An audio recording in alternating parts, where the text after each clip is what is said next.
Eyewitness sound and an extraordinary response on the federal, state, and local level. Let's get out to Fox 5's Eric Perry, who is standing in front of that building where this shooting was carried out today, just after noontime. Eric, you also spoke to some people who worked in that building and actually heard the shots as they rang out.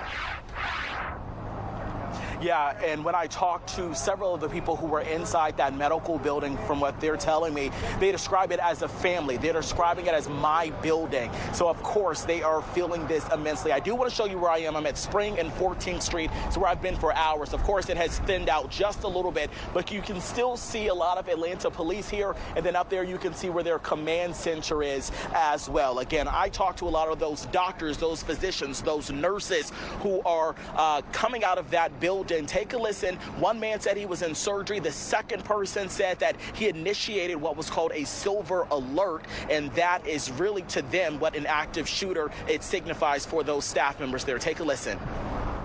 I mean, first thing you do is you try to accomplish what I came for, which is just to do an operation. And then other than that, I just kind of thought, I could be in a shooting today. And I just kind of followed the directions of the officers, and they kept us safe, and it wasn't really an issue. So I just thank God that nothing more came of it up to this point. Hopefully they'll apprehend him pretty swiftly. I was on lunch break, so I was taking a walk around the building on a work call, and I noticed a bunch of just APD, Atlanta police officers, running into the front lobby of the building, and they were drawing their pistols. So I started walking towards that area to see what was going on. And as I was walking up, a whole slew of officers and police cars pulled up, and more officers started running in with pulled AR-51s. And I then was worried about what was happening in my building. Yeah, if we can bring back out here live, it looks like what just went by was one of the SWAT vehicles from Fulton County Sheriff's Office. We saw some men on the back of that, but they went back up to where the location of that shooting happened. That last man you heard from, Dr. Ali, he is a radiation oncologist. He says that when they walked out, they found one of those cars. It had a bullet through it, windshields busted out from a gunshot. They said they believe that it might have been one of the cars that the suspect tried to get into unsuccessfully. He said that it belonged to one of the people on the floors. He says this happened on the 11th floor here.